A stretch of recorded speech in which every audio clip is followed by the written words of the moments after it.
Hi guys, and welcome to another video. Now in this video we're going to be using the new Macinabox to install a macOS VM. We're going to install Big Sur, add a GPU and a USB controller, and we're going to do all of that without even editing any XML at all. Sounds interesting? Then let's get started.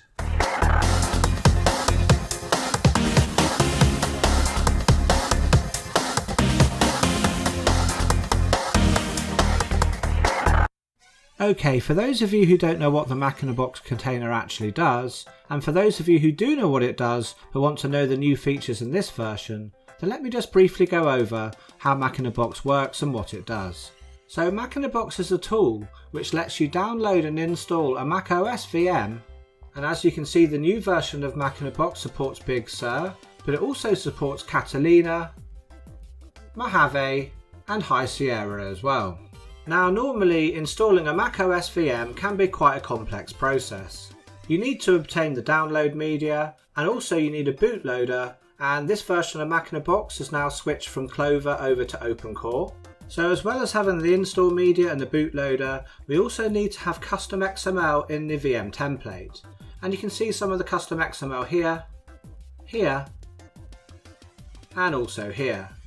And Macinabox does all of this for you. It creates your template with all the custom XML in it, so you can install a macOS VM pretty much with the click of a button. But with the old Macinabox, that's where things stopped. You can see here that Macinabox always creates its template with only 2 cores and 4 gigs of RAM. Now the reason I chose this configuration as the default is just so it will install on most Unraid servers, because pretty much everyone's going to have at least 2 cores and 4 gigs of RAM. And if you don't, well, you shouldn't be installing VMs anyway. So let's have a look on another server where it's got a few more cores. So if we add a whole bunch of cores in, increase the RAM, and add a graphics card,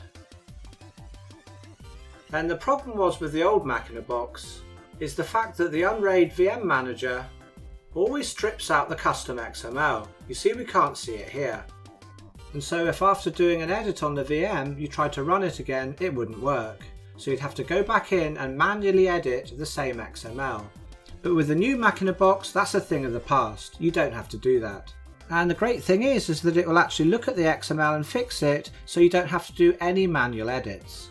The new Macinabox will automatically install a new user script, which when run will fix the XML. And then that fixes the XML, no need to do any manual edits anymore. So if we now take a look at the XML, we can see all the custom parts have been added back. So now with this new version of Macinabox, you can add cores, add RAM, add graphics cards and other hardware, all without having to worry about breaking the XML. Now whilst the easiest way to edit the XML is to use the helper script, Macinabox also has another feature as well. And this was put in before I decided to use the helper script method. And I decided to leave this in as another feature. So Macinabox also has Virt Manager built in. Using Virt Manager gives us an alternative method to using the Unraid VM Manager to be able to make changes to the VM. And the good thing about Virt Manager is it doesn't strip out any custom XML. So now Macinabox gives you 2 different methods to be able to edit your VM without breaking the XML. Okay, so with the overview out the way, let's go and install Macinabox now. So before we start, if you've got the old plugin installed, we need to totally remove this. So click onto it and then click remove, and make sure you've got also remove image selected and click yes to delete it. Next we need to delete the template. This is really important. To do that, go to the bottom of your Docker page and click add container.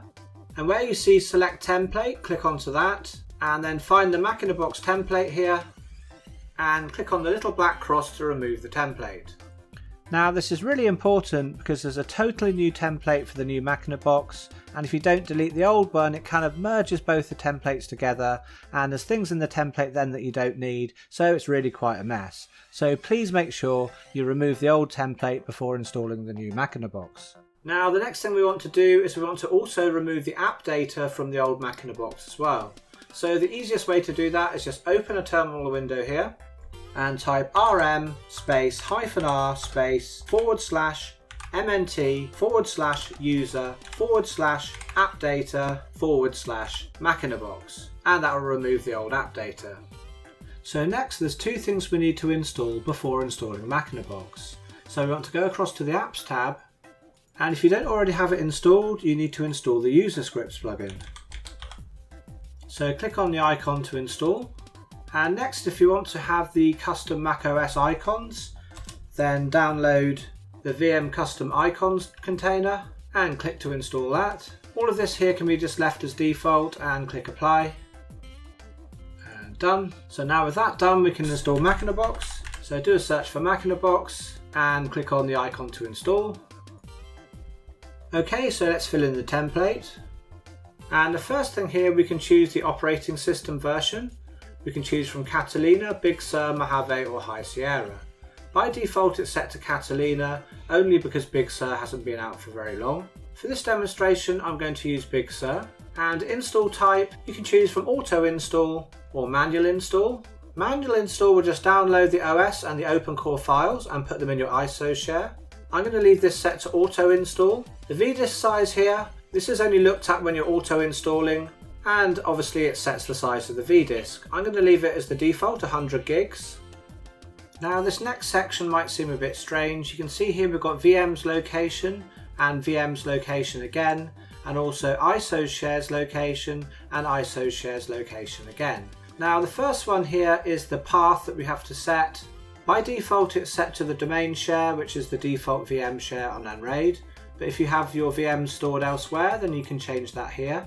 The location does have to be in the VM's location again, and this second location is used by Macinabox when it creates the VM templates on the fly. So you have to have both locations set to be the same. And the same again here with the ISO share. This is the path here and you have to have the location in again.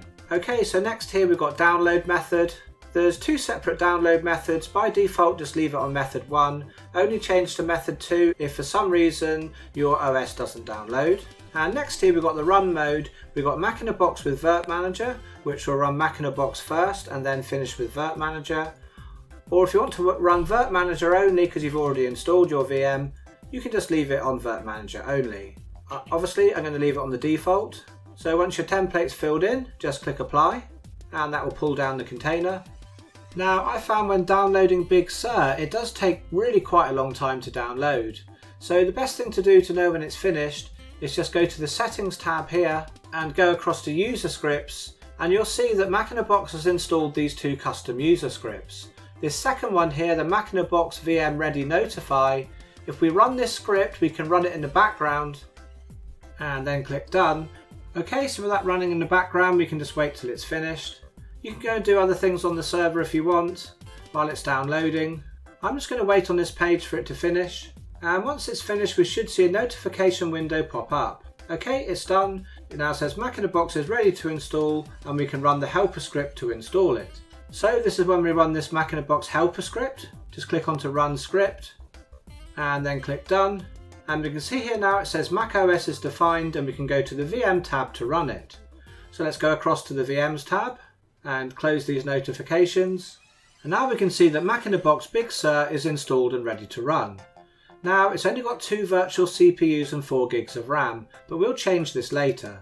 For now it's best to just install the VM as it is, and to do that just click on to start and then go to VNC remote, and then here you'll see it says macOS base system. Just hit enter and then it will start to load the recovery media. I'm going to skip on to when it's loaded. Okay, so when we get to this screen here we're going to have to format our disk. So we want to go to disk utility and click continue. And here we can see our disk, the 107 gig one here. And I'm going to click on here onto erase. I'm going to call the disk Big Sur and click erase and then done. Now we want to close this, click on reinstall macOS Big Sur and click continue. And then continue again and agree to the license. And now we want to choose the disk we're going to install to, obviously that one I labelled Big Sur, and click continue. And it's going to take a little while. It says here it's going to take 24 minutes, so we'll come back in a moment. And after this first stage macOS will reboot and you'll be back at the bootloader. Now here you'll see the disk that you labelled, mine's labelled Big Sur, so we just press enter to continue booting from that one now. Again, this will take a little while and it will actually reboot a few times during the install process. So each time just press enter on the Big Sur disk to continue. Then eventually you'll come to the setup screen where you can choose your region. I'm going to choose United Kingdom here, and then just click on to continue. Now controlling the mouse in this setup part here, it's really difficult, it's hard to control, but just keep persevering through, because when it's all set up, it will be fine in the operating system itself. So we'll just quickly speed through this bit here, you don't need to see me setting it all up. And once you've been through the setup process, it will just set up your Mac and then boot into the desktop. Okay, so now we're booted into the Big Sur desktop, and the first thing we're going to do is open a browser and then download the Opencore configurator. So let's do a search for that and go to the Opencore configurator website and download the program. So once we've downloaded Opencore configurator, let's open where the downloads folder is, and then we want to move Opencore configurator into the applications folder. And now it's in the applications folder, I'm going to drag it across and put it onto the dock. So next we want to run the program, but when we try we're going to get a warning, so ignore that and just click onto OK. Then we need to go to settings here and security and privacy, then click onto where it says open anyway. With Open Configurator open, go to the top here where it says tools and then click mount EFI. Okay, so under EFI partitions here, this top one, this is our bootloader disk, so we want to open the partition here, and we're going to have to pop in our Mac password here and click OK. So with the partition mounted, we want to click onto Open Partition now, and now we need to copy these files here across onto the desktop. So these two files are the Opencore files which we're going to need to actually put into our main disk, so we can boot directly off that without having to have the bootloader disk attached separately. So now with those two files on the desktop, I'm going to unmount this partition, and then I'm going to mount my 100 gig disk, the one that the OS is installed onto, and open that partition and then copy these two files back over across onto that disk. Then just to clean up, I'm going to delete these two files on the desktop. Before we close this, let's use the configurator to make an SMBIOS file. So open the EFI folder and then the OC folder here, and open this file here, config.plist. And once here we want to go down to platform info, and then next to where it says check coverage, you'll see some up and down little arrows. Click onto those and we can choose the type of Mac that we want to have this VM based off. And I'm going to choose a 2013 Mac Pro. Now what we want to do next is to click on this button here where it says check coverage. And what this will do is check our serial number and check if it's already in use. Now we don't want it to be in use, so we're hoping it will say that the serial number is not valid. Okay, that's good, that's perfect. The reason we need to have a serial number that isn't valid is because if the serial number is already in use, then we wouldn't be able to connect to Apple services, because that serial number would be tied to another Mac somewhere and probably someone else's account. Right, so with that done, we can close the configurator and save the changes, and now shut down the VM. Right, so now we've put the Opencore files in the main actual macOS disk, we can edit the template and make some changes. And whilst I'm here, I'm going to give it a few more cores. I'm just going to give it 4 cores, 8 threads, and I'm going to put the memory up to 16 gigs. And so now I can actually remove the bootloader and the install image. So I want to keep this disk here, the third disk, so I'm going to copy this location here, put it onto the clipboard, and I'm going to remove disk 3, disk 2, and then paste the location in here for the disk 1. Now if I wanted to add a graphics card, I would just add it in here now. I'm not going to bother at the moment. And so with that done, I'm going to click onto update, and obviously the custom XML is stripped out now. So what I'm going to do is I'm going to copy the name of the VM here. That's important that we've got the name of the VM. I'm going to go across to settings, user scripts, and then the Macinabox helper script, I'm going to edit the script, and where you see here where it says put the VM name in here, I'm going to paste in the name of the VM so it knows which VM it needs to edit the XML with. And we've got another variable here which is called first install. Now this should only be set to yes if we're actually installing the OS. Because we've already installed our OS, we should set this now to no. So what that will do is actually change the network adapter type from VMXNet3, which we use when we install, to a virtual Intel one. Now if you'd put like a strange amount of cores, like you put like sort of 5 cores, maybe 10, something that's not in a normal Apple machine, you would change the remove topology and you would set that to yes. but because I've put 4 cores, 8 threads, I don't need to do that. And the final thing in here is you can change the OVMF from custom to the standard Unraid one. I'm going to leave mine as the custom OVMF, and I'm just going to click Save Changes and now run the script. And we can see here what it's done. The network adapter type's been changed to E1000. The custom QEMU args have been put in. The VM's set to use the custom OVMF files, and it tells us that the XML's fixed, so we can click onto OK and go back to the VMs tab. And I'm going to close this window and now rerun the machine, and now hopefully it should boot up fine. Okay, so there we've got the Big Sur disk, so let's click enter. Okay, so we're straight back in, and let's have a look at the details about the Mac. And so it thinks I've got a late MacBook Pro 2013 with a quad-core Intel Xeon and 16 gigs of RAM.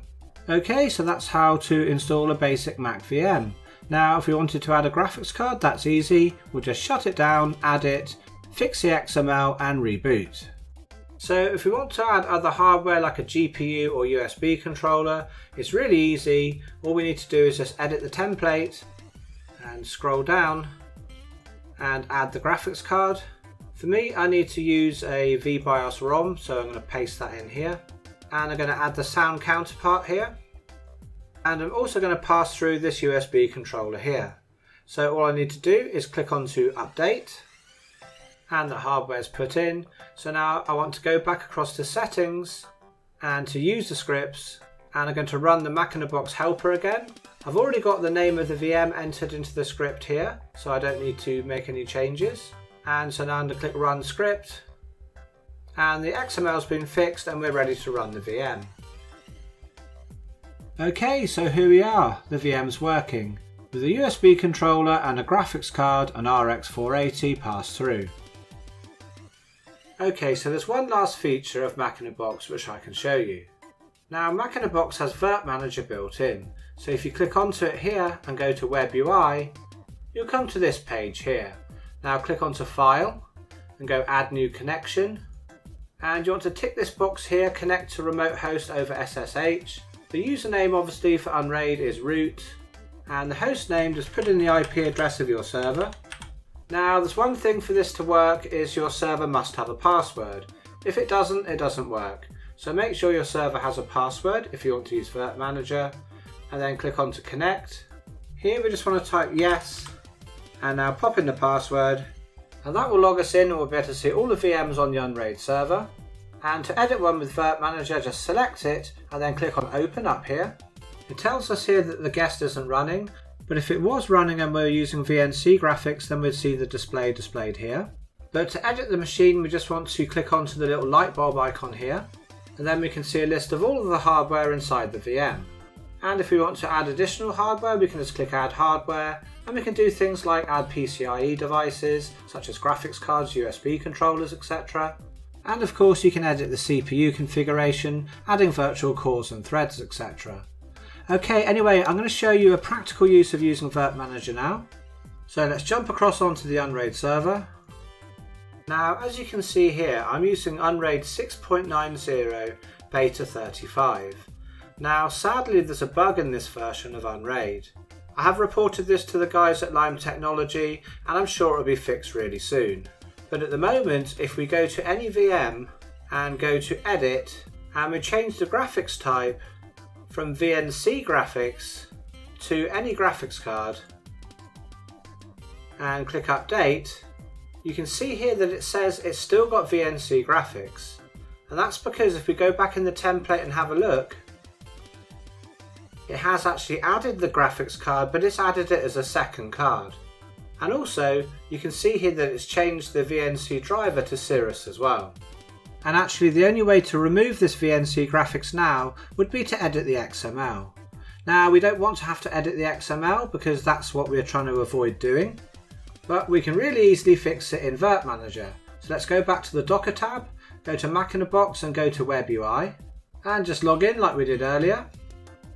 And let's go to the Catalina VM, which is the one we have the problem with. Click onto Open, and then this little light bulb here. And here where I've got VNC display, we don't want this, so let's click onto Remove. And now here we also need to remove the video Cirrus. So I'm going to click onto that and click remove and yes. Okay, so now if we go back to the Unraid server and go to the VMs tab, we can see now that's been corrected. So now because that's been corrected, we can go to edit here, copy the VM name, go across to settings and down to user scripts, and we need to pop the name of the VM into the script. Click save changes and then run the script. Okay, so that's fixed the XML and the VM's ready to run. Now I'm sure this bug in the beta version of Unraid will be fixed soon and this little step won't be necessary. And also if you're using Unraid 6.8.3 then this problem doesn't exist at all. Anyway, it's for times like these I thought it worth leaving Virt Manager in Macinabox just in case we need it. But definitely the preferred way of making changes to your macOS VM is definitely to use the Unraid VM Manager and then run the Macinabox helper script once you've made your changes. Anyway guys, I think I'm going to wrap it up there and bring this video to an end. Now I really hope you liked the new Macinabox and you enjoyed watching the video. If you did then please hit that like button, let me know you enjoyed it, and subscribe to the channel if you haven't already. Now as always I want to give a huge thank you to all of my patrons and supporters out there. Without your help guys I wouldn't be able to make these videos and I thank you so much for enabling me to do this. Well, I guess it's time for me to go now, and whatever you're up to for the rest of the day, I hope it's good, and I'll catch you in the next video.